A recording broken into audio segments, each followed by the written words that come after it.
నమస్కారం. ఈరోజు నేను మాట్లాడాలనుకున్న ముఖ్య ఉద్దేశం ఏంటంటే, నిన్న వైఎస్ఆర్సీపీ నాయకులు కొంతమంది పెద్ద నాయకులు కొంతమంది ఆడ తిరుపతిలో రోడ్లపైన పాపము పడుకొని ఏదో ధర్నాలు చేసుకుంటా గోశాల గురించి గోవులు చనిపోయాయి అని చెప్పి అసలు ఎటువంటి నిజము లేని మాటలు మాట్లాడుకుంటూ నిన్న ధర్నాకు దిగారు. మరి 5 సంవత్సరాల కాలంగా సనాతన ధర్మం గుర్తుకు రాలేదు, మేము హిందువులము అని గుర్తుకు రాలేదు. కానీ ఇప్పుడు మరి రాజకీయము చేయాలని చెప్పి దేవుణ్ణి అడ్డం పెట్టుకొని రాజకీయం చేస్తున్నారు. ఏమంటారు, అసలు భూమన కరుణాకర్ రెడ్డి గారు ఆయన 5 సంవత్సరాల కాలంలో ఏం చేశారండి? ఎన్ని స్కాములు బయటపడ్డాయి, రిపోర్ట్లు ఉన్నాయి. రిపోర్ట్లలో దాదాపు ప్రతి సంవత్సరం 1,30,000 రూపాయలు అనవసరంగా ఖర్చు పెట్టారు, వేరే దానికి ఖర్చు పెట్టారు అని చెప్పి రిపోర్ట్ వచ్చింది.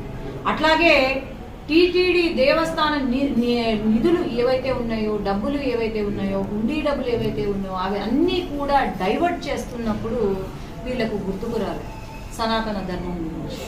అసలు రాడికల్ సంస్థలో ఉంటూ భూమన కరుణాకర్ రెడ్డి ఒకప్పుడు వెంకటేశ్వర స్వామి నల్లరాయి చెప్పుతో కొడితే ఏమవుతుంది అన్న వ్యక్తి నిన్న బొట్టు పెట్టుకొని ఏదో నేను హిందూవాదిని, హిందుత్వ సనాతన ధర్మం అని మాట్లాడుతుంటే మరి చాలా విచిత్రంగా ఉంది.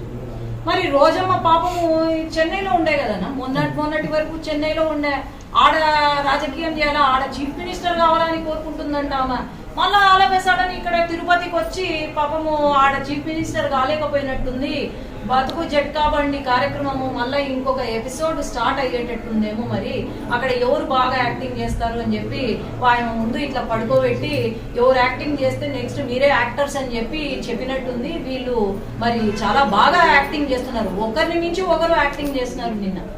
మరి అసలు వీళ్లకు నాకు తెలిసి భూమన కరుణాకర్ రెడ్డి గారి కూతురు కూడా ఆమె పెళ్లి కూడా క్రిస్టియన్ మతానికి సంప్రదాయానికి సంబంధించిన పెళ్ళే జరిగింది.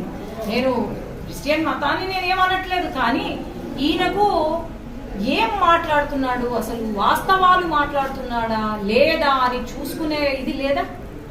అవన్నీ అసలు రాజకీయాలు చెయ్యాలి అనుకుంటే చెయ్యండి, రాజకీయాలు తప్పులో లేకపోతే ఏదైనా సమస్యల గురించో పోరాడండి, కానీ రాజకీయాలలో దేవుణ్ణి మాత్రము ఇన్వాల్వ్ చేయొద్దండి. దేవుడితో రాజకీయాలు చేస్తే నాశనం అయిపోతుంది. ఎవరో రోజం అంటుంది, అసలు ఆమె ఒక మహిళ, ఒక మినిస్టర్గా పనిచేసింది, ఎంతో రెస్పెక్టబుల్ వర్డ్స్ మాట్లాడాలి ఆమె మాట్లాడితే. నిన్న కూర్చొని చిన్న బాబు పవన్ కళ్యాణ్ గారి కొడుకు పైన కూడా ఆమె కామెంట్ చేస్తుంది అంటే అసలు అందరు అంటున్నారు అసలు ఆమె మహిళనా అని అంటున్నారు. నేను ఆమె మహిళ అని అసలు మనిషేనా అని అనుకుంటున్నాను. పిల్లలు ఉన్నారు, ఆమెకు కూడా పిల్లలు ఉన్నారు. అట్లాంటిది చిన్న బాబు పైన కామెంట్ చేస్తుందంటే మరి ఎటువంటి సంస్కారం ఉంది ఈమెకు అనేది నేను అడుగుతున్నాను. ఖచ్చితంగా వైసీపీ ప్రభుత్వం మీరు అందరూ గుర్తు చేసుకోవాలి.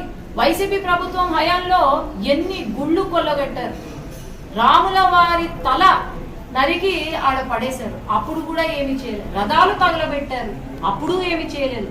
ఆ రోజు లేని బాధ, ఆ రోజు లేని హిందుత్వం, ఆ రోజు లేని సమస్యలు మరి ఈ రోజు ఏమి జరగకుండానే వీళ్ళు సృష్టిస్తున్నారు అంటే ఇంకా వీళ్ళకు ఏమి దొరక్క ఇలాంటి పనులు చేస్తున్నారు, అంతే తప్ప ఏమి లేదు. దయచేసి మీరు రాజకీయంగానే చూడండి. చిన్న పిల్లలను, దేవుణ్ణి అందరినీ ఇన్వాల్వ్ చేసి మాత్రం రాజకీయం చేయొద్దు అని నేను కోరుకుంటున్నాను.